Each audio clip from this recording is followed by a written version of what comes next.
Students, welcome back to my channel let's learn with Sadhana Yadav. तो आज हम लोग पढ़ने वाले हैं paper number first introduction to disabilities का यूनिट नंबर 2 में लोकोमोटर डिसेबिलिटी। लोकोमोटर डिसेबिलिटी में कौन कौन सी डिसेबिलिटीज़ आती हैं? Polio, cerebral palsy and muscular dystrophy. तो पहले हम लोग ये जानेंगे कि लोकोमोटर डिसेबिलिटी क्या होता है। तो अब हम लोग पढ़ेंगे कि लोकोमोटर डिसेबिलिटी क्या है। जैसा कि इसमें दिखाई दे रहा है कि किसी व्यक्ति की हड्डी, जोड़ों अथवा मांसपेशियों में समस्या होने के कारण उसे स्वयं या किसी वस्तु की सहायता से एक स्थान से दूसरे स्थान में जाने में कठिनाई होती है, तो लोकोमोटर डिसेबिलिटी को कहते हैं। लोकोमोटर मतलब चलने फिरने में दिक्कत। डिसेबिलिटी मतलब निःशक्तता, इसको हिंदी में बोलते हैं चलन निःशक्तता।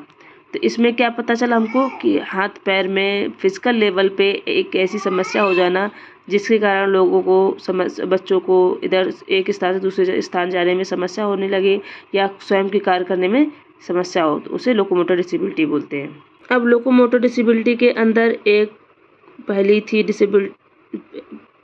पोलियो। हम पोलियो पढ़ेंगे। पोलियो क्या होता है? जैसा कि हम देख पा रहे हैं इसमें लिखा पोलियो एक बीमारी है जो वायरस के द्वारा फैलती है। यह वायरस भोजन, पानी एवं श्वसन के माध्यम से शरीर में प्रवेश कर जाता है और स्पाइनल कॉर्ड के एंटीरियर हॉर्न सेल के ग्रे मैटर को भेजता है। इंटीरियर नर्व रूट की क्षति के कारण मांसपेशियां, विशेषकर शरीर के निचले हिस्से का तनाव कम हो जाता है, या इसमें क्या बोलते हैं कि तनाव कम हो जाता है और उसमें सेल्स खत्म हो जाता है, जिसकी वजह से वो अंग काम करना बंद कर देता है। वहाँ पर ब्लड सर्कुलेशन ज़्यादा अच्छे से नहीं हो पाता है और इंसान को चलने फिरने में समस्या हो जाती है। या कभी कभी देखा होगा आपने, जो जिनको पोलियो हो जाता है, कमर से उनके पैरों में ब्लड सर्कुलेशन न होने के कारण वो चल नहीं पाते हैं। किसी किसी का क्या होता है, जो स्पाइनल कॉर्ड होता है उसका फ्लूइड बाहर आ जाता है तो वो कुबड़ की तरह दिखाई देने लगता है। तो इस प्रकार की डिसेबिलिटी क्या बोलेंगे? पोलियो। यह कब होता है? यह मोस्टली 0 से 5 तक के बच्चों को ही प्रभावित करता है। अगर बच्चा 6 साल का है तो उसको पोलियो होने के चांसेस नहीं होते हैं। ये नॉर्मली 5 साल तक ही बच्चे को खतरा रहता है होने का। लेकिन अब प्रेजेंट समय में क्या है, अब पोलियो खत्म हो चुका है। इसे क्योंकि ये 0 से 5 साल तक की एज में होता है, इसे बाल पक्षाघात भी कहते हैं। और इसमें मेन 3 वायरस होते हैं, पहला है लियोन, दूसरा लैंसिंग, तीसरा बॉन्साइड। अब इसमें कह रहे हैं कि पोलियो के कारण कभी कभी और लगभग 10% बच्चों की मृत्यु हो जाती है। क्यों? क्योंकि ये क्या करता है, हमारे जो हॉर्न सेल्स को प्रभावित करता है, जिसकी वजह से कई बार कुबड़ निकल जाता है बच्चों को, जिससे क्या होता है, और कई बार क्या होता है, ये हमारे फेफड़ों को भी प्रभावित करता है, जिससे बच्चों को सांस लेने में दिक्कत हो जाती है। और जब बच्चा सांस नहीं ले पाएगा तो उसके जीवित रहने के चांसेस कम हो जाते हैं। अब इसमें स्टेजेस होती हैं। वो कौन कौन सी स्टेजेस होती हैं वो आगे हम लोग देखेंगे। अब पहली स्टेज है जिसको बोलते हैं एक्यूट स्टेज।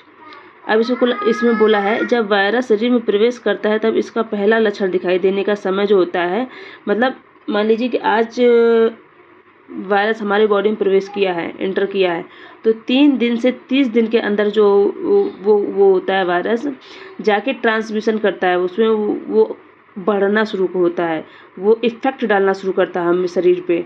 तो उस पीरियड जो होता है, वो जो समय होता है, उसको बोलते हैं एक्यूट स्टेज। वो समय जो होता है और जो टाइम होता है, वो जो पहली अवस्था होती है, उसे हम बोलते हैं एक्यूट स्टेज।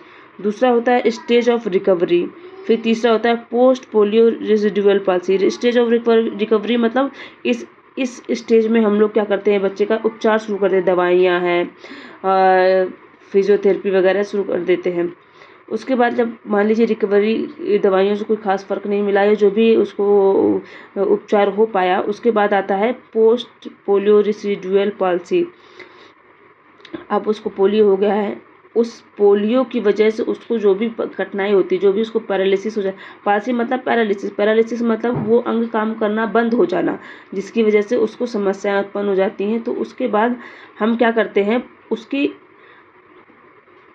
उसके बाद जो हम उसके उपचार शुरू कर देते हैं, उसका जो रिहेबिलिटेशन करते हैं, उसको जो मदद प्रोवाइड करते हैं, उसको बोलते हैं पोस्ट पोलियो रेसिडुअल पाल्सी। अब इसमें पोलियो के बच्चों का उपचार हम कैसे करेंगे? देखिए, अब इसमें जितना पोलियो का क्या है बताया है कि पोलियो का शीघ्र पता लगाकर संबंधित विशेषज्ञ जैसे भौतिक चिकित्सक, व्यवसाय चिकित्सक, वार्ड चिकित्सक तथा न्यूरोलॉजिस्ट के पास जाना चाहिए। अब भाई जितनी जल्दी पोलियो को पता चल जाएगा, अब वो उस पोलियो वायरस ने कौन से बॉडी के पार्ट को अफेक्ट किया है, हमारे स्पाइनल कॉर्ड को अफेक्ट किया है, हमारे डायाफ्राम फेफड़ों को इफेक्ट किया है, या हमारे बॉडी का लोअर पार्ट को इफेक्ट किया है, वो जिस पार्ट को इफेक्ट किया उस हिसाब से हमें संबंधित डॉक्टर के पास जाना पड़ेगा, या हम जाते हैं। अब हम देखेंगे जिन बच्चों को पोलियो हो जाता है उनका एजुकेशन कैसे करते हैं, उनको एजुकेशन में क्या क्या सुविधाएं देते हैं और कैसे उनको पढ़ाते हैं। नेक्स्ट है educational implication and management of polio. देखिए, वैसे कि पोलियो से ग्रसित व्यक्ति की एजुकेशन के लिए हमें स्पेशली बहुत ज़्यादा कुछ भी करने की ज़रूरत नहीं है। क्यों? क्योंकि उनका माइंड तो अच्छा काम कर रहा होता है, तो हम पढ़ा उसको नॉर्मल मेथड से सकते हैं, नॉर्मल तरीके से बच्चे से पढ़ते हैं वैसे पढ़ा सकते हैं। जैसे नॉर्मली एचआई बच्चों के साथ क्या होता है, हमको total communication, sign language, science system सबका यूज़ करते हुए पढ़ाना पड़ता है, करिकुलम में अडॉप्टेशन करना पड़ता है, जिसकी वजह से ज़्यादा टीएलएम का यूज़ करना पड़ता है जिससे वो समझ सकें। ठीक है, अलग अलग मेथड से पढ़ाना पड़ता है। बट जो पोलियो से ग्रसित बच्चे हैं उनके सारे सेंसेस काम कर रहे हैं, तो उसके लिए हमें कुछ विशेष एफर्ट करने की ज़रूरत नहीं पड़ती। लेकिन हाँ, अगर हम अच्छे टीएलएम के द्वारा पढ़ाएंगे तो उनको और अच्छे समझ में आएगा। वो नॉर्मली तरीके से इनके लिए हमें करिकुलम अडॉप्टेशन करने की ज़रूरत नहीं पड़ती है, ये नॉर्मली पढ़ते हैं। बस हाँ, थोड़ा सा इन्वायरमेंट में अडॉप्टेशन करना पड़ता है, सीट्स को उनके अकॉर्डिंग थोड़ा सा छोटी बड़ी बनानी पड़ती हैं। जो क्लास का जो डोर है एंटर करने वाला वो थोड़ा बड़ा बनाना पड़ता है। क्यों? क्योंकि कोई बच्चा ट्राईसाइकिल से आ रहा है, कोई व्हील चेयर से आ रहा है ना, तो वो हमें सिर्फ इन्वायरमेंट में मॉडिफिकेशन करने की ज़रूरत पड़ती है, बाकी हमें कुछ खास करने की ज़रूरत नहीं पड़ती है। ठीक है, ये हो गया हमारा पोलियो।